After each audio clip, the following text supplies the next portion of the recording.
For me, I'm not some naturally God-given guy. You know, I don't have a great bit of talent in anything. So what got me through horrible times was the dark side.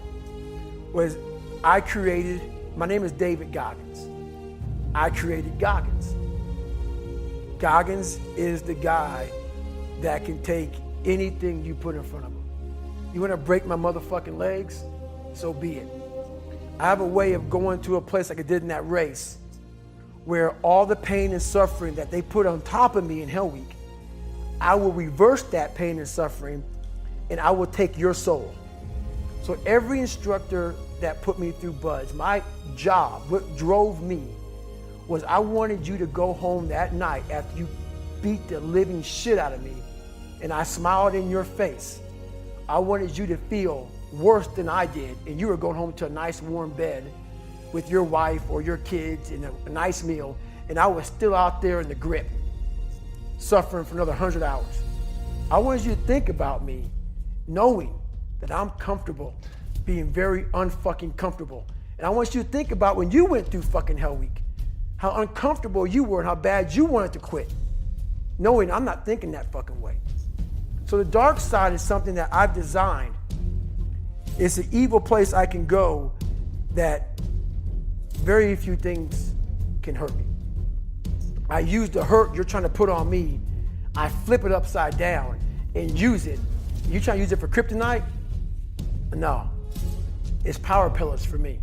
I'm using it for strength. I just flip negative into positive, that's all it is. People say, man, you cuss all the fucking time, why? Well, I hate to say it, the best way for me to get how I feel across, I can't sit here and say, you know what, yeah, I went through Hell Week and man, it was really hard. No, that motherfucker takes your damn soul, rips it inside out, and then they say, now we're going to fucking start. It allows me to express where I was at a point of my life. If I don't give you all of me, why the hell am I here? Why, how will you learn from me? People take so much offense to me. You will never learn from people if we always tap dance around the truth.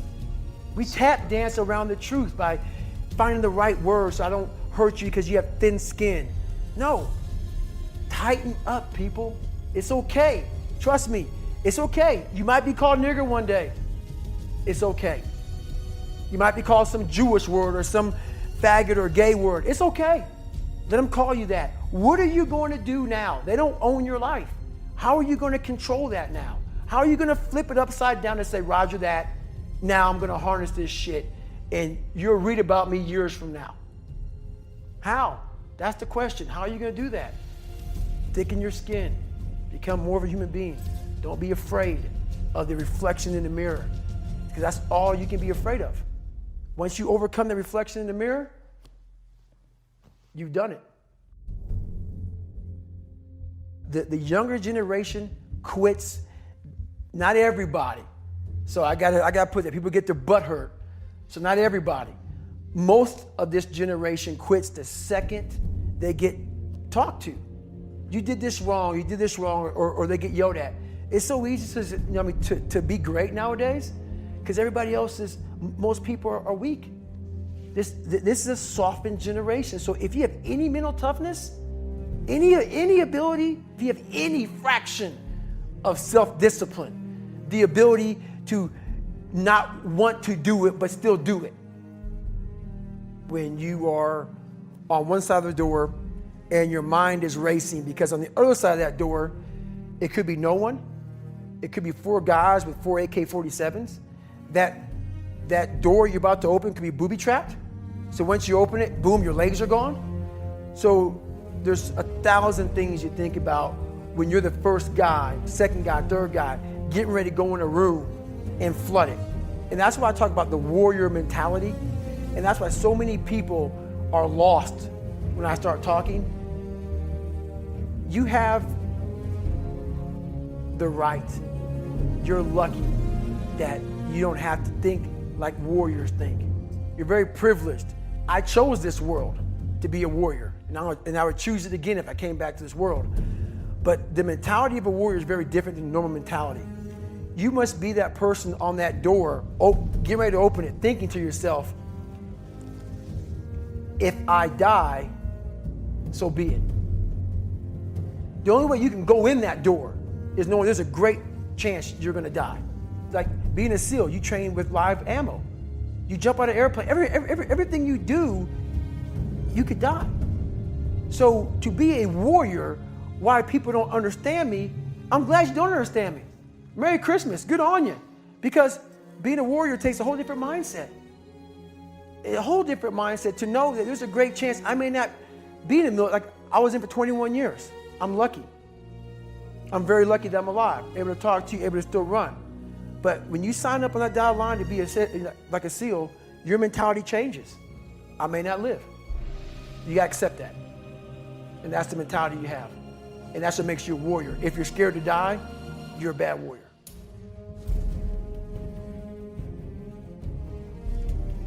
I'm pulling up a lot of the dark side of me, but I'm also looking at the guys to my left and to my right, realizing that we're here together, man. And I have to be strong for them, and they gotta be strong for me. A lot of people, either you like me or you don't, even in the SEAL teams, but when you get to that door or you get on that mission or you get in that op, all that shit's out the door, man. You know, you do it honestly. I mean, people say all the time in these movies and shit, you really out there fighting for that guy beside you. And you can't be a coward. Because you know what, and this is how I look at everything I do now in life, and this sums it up. I hated jumping out of airplanes. I hated shooting guns. I hated the job as a Navy SEAL. But I did it because I wanted to change myself. Everything I do, I'm not really comfortable doing. But if you choose to go that route, to go be a Navy SEAL, you might as well go be the hardest motherfucker in the world. Because if you're choosing to do something, you have two routes. You can go there and be a little weak person and get through barely, and that's your reputation. Or you can go through the hardest guy you can possibly be, and that's your reputation. So my whole thing is, if you're gonna choose to open that fucking door in Iraq or Afghanistan, open the motherfucker and go in hard.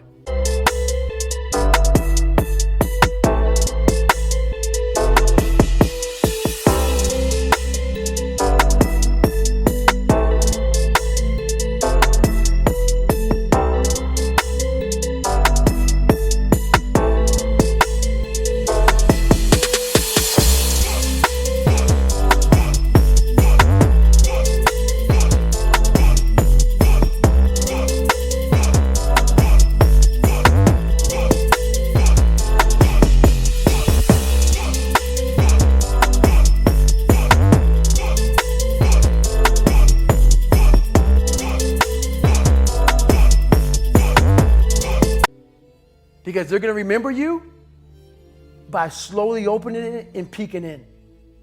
So if you're gonna open it and you made the mind to open it, don't crack it open. Open the fucking door, go in. That's with life.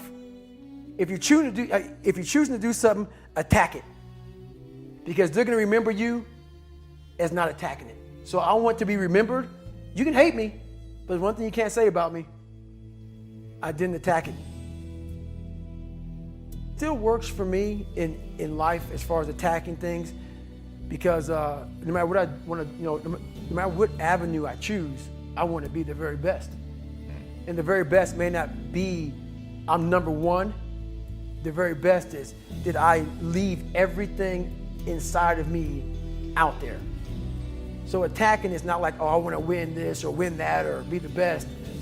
The best is I'm running against myself in everything I do.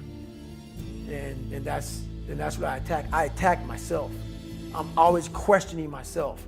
I'm always holding myself accountable.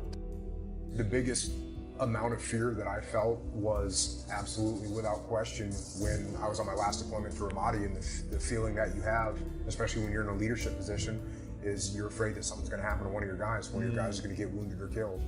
There's nothing worse than thinking about one of your guys, one of your friends, one of your brothers getting wounded or killed. And, I think at some point you realize that there's a chance you can die, and that's what you signed up for, and that's what you dedicated your life to, and that's what you believe in, is that you're doing the right thing. So Sure, you get the feeling, hey, today could be the day. Wow. But there's also the fact that there's nothing you can do to really control that. So beyond what you've already done, which is you've trained hard, you've prepared hard, you've planned to the best of your ability, you've mitigated as much risk as you can. On top of all those things, you're at war. And so there's a chance that a bullet is going to have your name on it. And the fact of the matter is, bullets don't have your name on it. Bullets say to whom it may concern. And the bullet doesn't care who you are. They don't care how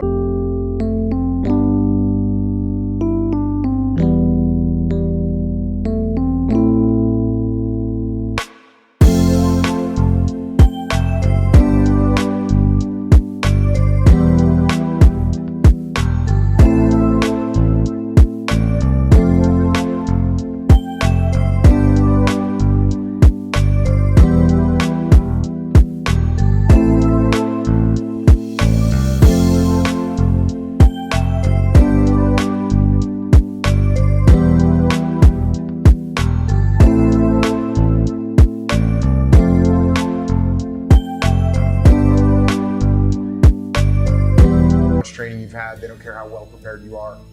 And if it's your day, it's your day. And so I think once you get to a point where you recognize and accept the fact that you could die, then you can move past that. It's just some part of my world that I accepted.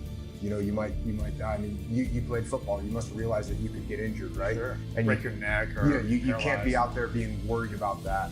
And it might be in the back of your mind somewhere, but I don't know if you agree with this, but if that's what your primary concern is, your chances of that happening to you are probably greater than if you just say, put that in the back of your mind and go out and play aggressive ball. Same thing on the battlefield. You go out and you play aggressive. That's, to me, increases your probability of survival, not so much for yourself, but more importantly for your troops.